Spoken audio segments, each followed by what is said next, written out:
तो 40 का चुनाव, जी हां, एक बार फिर स्वागत है आपका इस बुलेटिन में। चुनाव तो यूं देश की 543 सीटों पर होंगे, लेकिन 40 का चुनाव हम इसलिए कह रहे हैं क्योंकि मध्य प्रदेश की 29 सीट, दूसरी तरफ छत्तीसगढ़ की 11 सीट, और इन 29 और 11 सीटों को लेकर हम विशेष बात कर रहे हैं। दोनों राज्यों में काफी तैयारी दोनों ही राजनीतिक प्रमुख दल कर रहे हैं। सत्ताधारी दल बीजेपी हो, विपक्ष में बैठी कांग्रेस हो, और तारीखें आ चुकी है।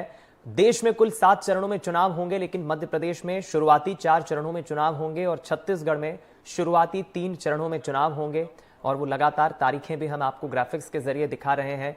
मध्य प्रदेश में जिन 4 अलग अलग तारीखों में 4 चरणों में चुनाव होंगे, वो शुरुआती 4 चरण होंगे, और ये आप जल्दी से देखकर समझिए क्या रहेंगी वो अलग अलग तारीखें और किन लोकसभा क्षेत्रों में होंगे चुनाव। एमपी की 4 अलग अलग फेजेस में होने वाले चुनाव की तारीखें आपको बता रहे हैं।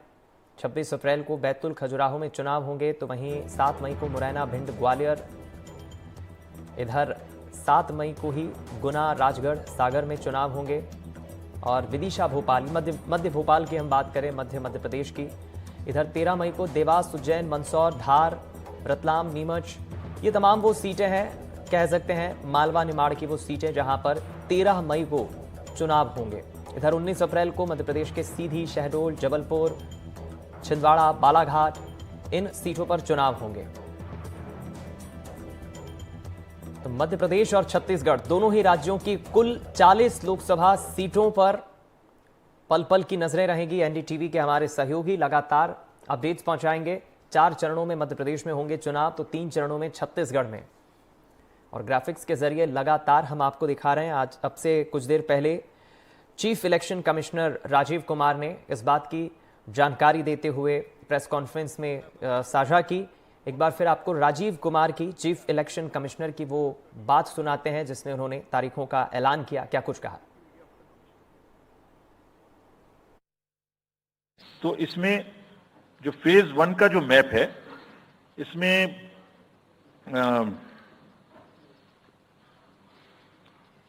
नॉर्थ ईस्ट, नीचे तमिलनाडु, राजस्थान, सेंटर में छत्तीसगढ़, मध्य प्रदेश और उत्तराखंड, और ऊपर में जम्मू कश्मीर की 1 parliamentary constituency.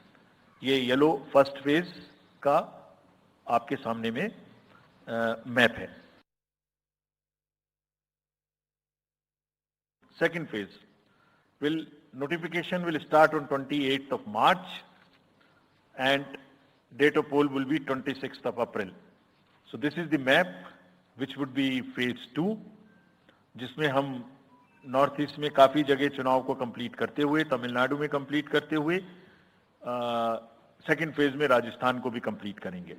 Phase 3 would be from 12th of April and date of poll will be 7th of May. इसमें भी टोटल 12 स्टेट्स उस समय में जा रही होंगी, और इस फेज में 3 नए राज्य में चुनाव शुरू होगा। इसका मैप कुछ इस तरह से दिखाई देगा। राजस्थान हम कवर कर चुके होंगे, तमिलनाडु कवर कर चुके होंगे, केरला कवर कर चुके होंगे, गुजरात इसमें कवर कर लेंगे, नॉर्थ ईस्ट पूरा कवर कर चुके होंगे, और हम नए राज्यों को मिला के 3 इसमें नए राज्य भी जुड़ेंगे। फोर्थ फेज में 18 अप्रैल को गजट नोटिफिकेशन होगा, और date of polling would be 13th of May. Date of counting in the entire country would be 4th of June for all by-elections, for the assembly elections, for the parliamentary elections. इसका map कुछ इस तरह का दिखाई देगा। इस समय तक हम इसमें Telangana, Andhra, Odisha would start, and by that time, other than that, entire South India would be complete, entire Western India would be complete, Northeast would be complete. Fifth phase 26 अप्रैल से शुरू होगी और 20 मई तक चलेगी। 20 मई तक डेट ऑफ पोल होगी, बीच में नॉमिनेशन, स्क्रूटनी और विड्रॉल की डेट्स रहेंगी। Counting of course is 4th of June. And phase 5 में 49 constituencies will be going to the poll. Phase 6 में 57 constituencies will go to the poll, starting from the Gazette notification on 29th of April and finishing on 25th of May 2024। इसका map कुछ इस तरह का दिखाई देगा कि मोस्टली यूपी, बिहार, बंगाल, उड़ीसा और साथ में कुछ नॉर्थ का पोर्शन चालू रहेगा। 7th phase notification will be on 7th of May and polling on 1st of June. So last polling would be on 1st of June and counting on 4th, and इस phase में पूरा पंजाब, हरियाणा भी शामिल रहेगा, Bengal, Bihar, Orissa. This is how the map will look. Yellow denotes the first phase and accordingly the legends are given. और अगर पूरी phase wise हम पिक्चर दें, ये भी एक अच्छी स्नैपशॉट है जिसमें फेज 1 में 102 कॉन्स्टिट्यूएंसीज, फेज 2 में 89, फेज 3 में 94, फेज 4 में 96, 49, 57, 57. Schedule of the Lok Sabha poll, we'll do it in 7 phases as was done last time. 7 phases. Phase 1 will start from 20th March notification, 5 days from now, and last date of withdrawal would be 30th March and date of poll would be 19th of April. इसमें phase 1 का schedule एक दिन से हमें 2 बार करना पड़ रहा है, फिर बिहार के लिए वहां एक फेस्टिवल है, तो नोटिफिकेशन की डेट सेम है, लेकिन बस लास्ट डेट ऑफ विड्रॉल हमें 30 मार्च की जगह 2 अप्रैल सिर्फ बिहार की फर्स्ट फेज के लिए करनी पड़ रही है, क्योंकि वहां त्योहार है, और 19 अप्रैल को यहां वोटिंग होगी और पूरी कंट्री में 4 जून को काउंटिंग होगी.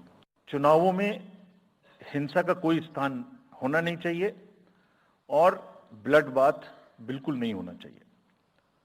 जहां भी हिंसा बची है, चाहे वो प्री पोल हो, चाहे वो ड्यूरिंग कैंपेनिंग हो, चाहे वो पोस्ट पोल हो, we are committed to kind of be very very alive to this situation, और जो भी हमें सख्ती से करना होगा इसके लिए हम करेंगे ताकि ये प्रोविजन ना रहे. हर डिस्ट्रिक्ट में एक कंट्रोल रूम बनाया गया है, जो दिन उसमें 5 किस्म के फीड्स होंगे: TV, social media, webcasting which is on the booths, 1950 की लाइन जिससे शिकायत आती है, and grievances portal. So one senior officer would be available in the control rooms in every district to look at these 5 feeds. जहां से भी, और C vigil, 6th C vigil, जहां से भी कोई शिकायत मिलेगी उस पर सख्त कार्रवाई की जाएगी. एवरीवेयर अक्रॉस द कंट्री हमने बड़ी सख्त ताकीद दी है कि डिस्ट्रिक्ट मजिस्ट्रेट्स, एसएसपीज अपने एरिया में हिंसा को ना होने दें. तो ये जो प्रोसेस है इलेक्शन का, जो आज से शुरू हो रहा है काउंटिंग के बीच तक, जिसमें शोर शराबा, गंदगी की संभावना बनी रहती थी, वो हमारा प्रयास है कि कम से कम हो. उसके प्रति हम बहुत ज्यादा सजग रहें. इसमें क्या करेंगे? Under section 69 and 79(3) of the IT Act, authorized authority of each state is empowered to ask for take down of the social media posts. In almost all states, authorized officials have been appointed or are being appointed. We will also launch very soon on our website something called myth versus reality. This is going to be live very soon. Means ये myth फैलाया जा रहा है, ये उसकी reality है. हम अपनी तरफ से आगे बढ़ के आपको एजुकेट करेंगे कि ये उसकी रियलिटी है. और सोशल मीडिया के बारे में आप सबसे भी एक अपील है कि थोड़ा देख लें. मतलब जो आया उसको आगे नहीं करना चाहिए. इसमें एक बहुत बड़ा झूठ का बाजार भी है.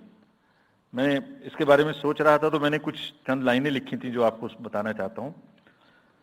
झूठ के बाजार में रौनक तो बहुत है, गोया बुलबुले जैसी तुरंत ही फट जाती है. पकड़ भी लोगे तो क्या हासिल होगा सिवाय धोखे के. तो उसको थोड़ा रोक के देखें, समझ लें आगे बढ़ाने लायक है कि नहीं है, ना बढ़ाएं.